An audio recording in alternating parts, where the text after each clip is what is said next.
কাফনে কাপড় নিয়ে আসছি। একবারে আমরা মৃত্যুকে ভয় করি না, মৃত্যুর চিন্তা ভাবনা করে বাড়ি থেকে আসি নাই। শুধুমাত্র ভারতকে খুশি করার জন্য আজকে এই সরকার বিগত 16টা বছর আমাদেরকে এই একটা দুর্ভোগ যন্ত্রণার মধ্যে আমাদেরকে রেখেছে। রাজনৈতিক নেতা কর্মী আছে, তারা যখন কোর্টে যায় জামাই সেজে যায়, কিন্তু আমাদের বিডিআর সদস্যরা কি অপরাধ করছে? তাদের এমন বড় কি অপরাধ ছিল যে তাদেরকে ডান্ডাবেরি পড়ায়, তারা হাঁটতে পারে না, অসুস্থ, তারা কি আরো পালাবে? যারা ইতিপূর্বে যারা জামিন দিয়েছে। মানুষ বারবার মরে না, একবার মরে। আজকে আমরা হয়তো চাকরি নিয়ে বাড়ি যাব, না হয় আমাদেরকে সরকার মাইরে ফেলে, আমরা মরে যাব। কাফনে কাপড় নিয়ে আসছি। একবারে আমরা মৃত্যুকে ভয় করি না, মৃত্যুর চিন্তা ভাবনা করে বাড়ি থেকে আসি নাই।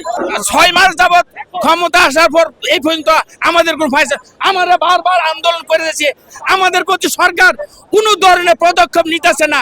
আমরা কি এই দেশে কি নাগরিক না? আমরা কি কোনো আদায় করার মতো আমাদের কোনো দাবি থাকতে পারে না? আমাদের ন্যায় দাবি, আমাদের ন্যায় বিচার করো। সঠিক যারা এই হত্যাকাণ্ডের সাথে জড়িত ছিল তাদেরকে বাইর করা হোক খুঁজে। স্বরাষ্ট্রমন্ত্রী বর্তমানে যে দায়িত্বে আছেন উনি নিজে বলছেন এটা বিডিআর কখনো বিদ্রোহ হতে পারে না, এটা বিডিআরদেরকে ঘাড়ে চাপাই দেওয়া হয়েছে। তারপর পরে এটা উনি নিজের মুখে বলছে বিডিআর সুশৃঙ্খল বাহিনী, বিডিআর কখনো বিদ্রোহ হইতে পারে না, বিডিআর কখনো হত্যা করতে পারে না। ফ্যাসিস্ট সরকার এই কালো আইনটা করছে যেন বিডিআর যেন একবারে নির্মূল হইয়া শেষ হয়ে যায়, ভারতের জন্য তারা যেন কারোর সাথে টাক্কর না দিতে পারে। বিডিআর যে আইন, একটা সৈনিক যত সাজা হোক না, অপরাধী হোক না, তার সর্বোচ্চ 28 দিন সাজা হবে। 28 দিন পরে সে পুনরায় চাকরি করতে পারবে, তার রেশন বেতন সবকিছু বহাল থাকবে। আর এই কালো আইন তৈরি করে সেরা আমাদেরকে, আমি ব্রাহ্মণবাড়িয়া চাকরি করছি, কোনো বিদ্রোহ কোনো কিছু হয় নাই। ওইখানে আমার 7 বছর, সর্বোচ্চ 7 বছর সাজাইছে। আমার সামনে এনেছে, তুই বল তোর এই ধরনের অপরাধ আছে, তুই নামগুলি বল। আমি বল আমি দেখি না, আমি কি অপরাধ, আমি কার নাম বলবো?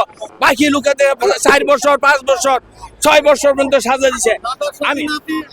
আমি শুধু একমাত্র 7 বছর সাজা খাচ্ছি।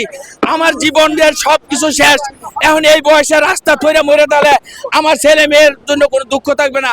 যার কয়েকদিন পরে মরে যায়, আমি রাজপথে মরতে আসছি।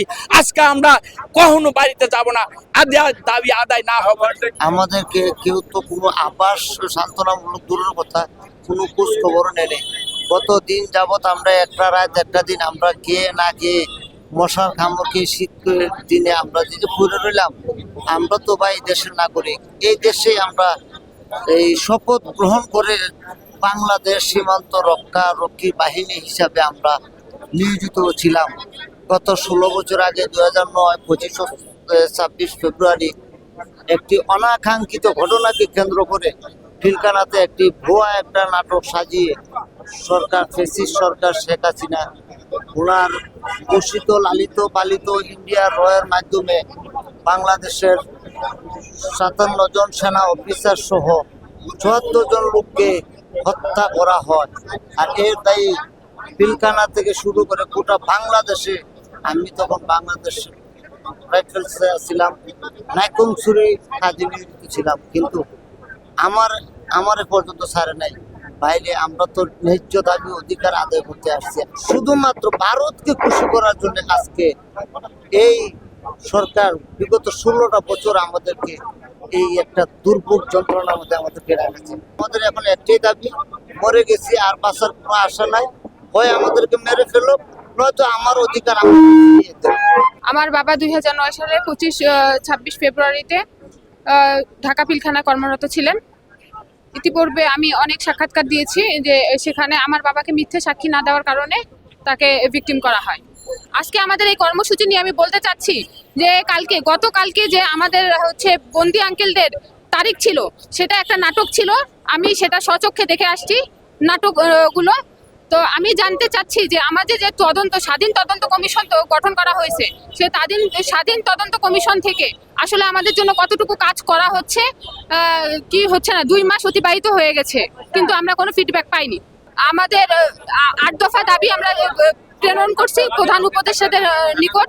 আমাদের দাবিগুলো হচ্ছে যে আমাদের যারা বাইরে আঙ্কেলরা আছে তাদেরকে চাকরি পুনর্বহাল করতে হবে, এবং যারা ভিতরে আছে, কারাবন্দী অবস্থায় আছে, তাদের মধ্যে যদি তাদেরকে দোষী সাব্যস্ত হয় তাদেরকে প্রক্ষান্তমূলক শাস্তি দিক, আর যদি যারা নির্দোষ আছে তাদেরকে মুক্তি দিক।